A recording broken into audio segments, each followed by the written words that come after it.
morning, my cherubs. I hope we're all being good for our mummies and daddies at home. Get comfy because here's another story with Miss Dean. It's called Possum Magic. Once upon a time, but not very long ago, deep in the Australian bush, lived two possums. Their names were Hush and Grandma Poss. Grandma Poss made bush magic. She made wombats blue and kookaburras pink. She made dingoes smile and emus shrink. But the best magic of all was the magic that made Hush invisible.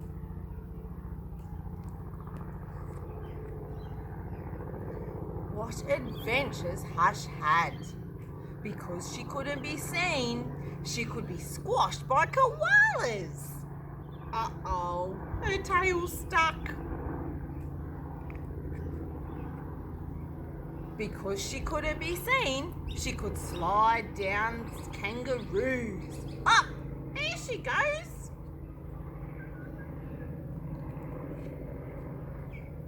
Because she couldn't be seen, she was safe from snakes. Which is why Grandma Poss made her invisible in the first place. But one day, quite unexpectedly, Hush said, "Grandma, I want to know what I look like. Please, could you make me visible again?" "Of course I can," said Grandma Poss, and she began to look through her magic books.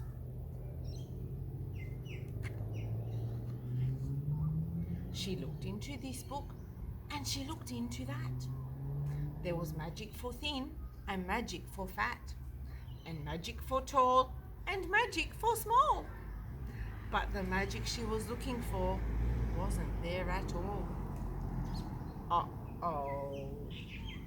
I wonder if we'll find it. Grandma Poss looked miserable. "Don't worry, Grandma," said Hush. "I don't mind." But deep in her heart of hearts, she did.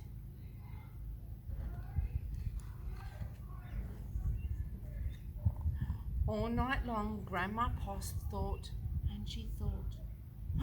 The next morning, just before breakfast, she shouted, "It's something to do with food!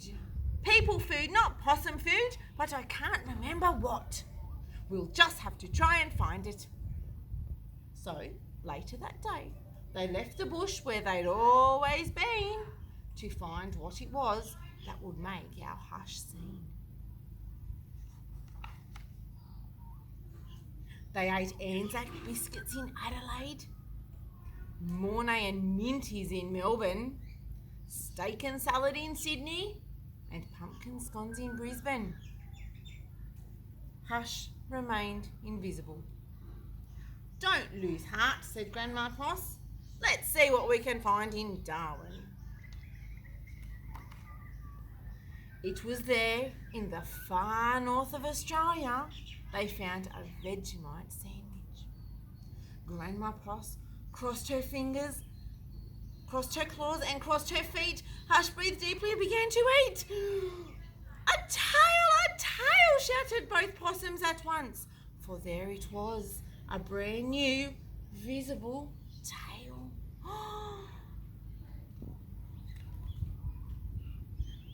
Later, on the beach in Perth, they ate a piece of pavlova. Hush's legs appeared, so did her body. "You look wonderful, you precious possum," said Grandma Poss. "Next stop, Tasmania." And over the sea they went. In Hobart, late one night, in the kitchens of the casino, they saw a lamington on a plate. Hush closed her eyes and nibbled. Grandma Poss held her breath and waited. "It's worked! It's worked!" she cried. And she was right. Hush could be seen from head to tail. Grandma Poss hugged Hush and they both danced. Here we go round the Lamington plate till early in the morning. From that time onwards, Hush was visible. But once a year on her birthday, she and Grandma Poss ate a Vegemite sandwich, a piece of pavlova and half a lamington, just to make sure Hush stayed visible forever. And she did. Well, cherubs, I hope you enjoyed that story. Keep being good for mummies and daddies. I miss you all and I'll see you soon. Mwah!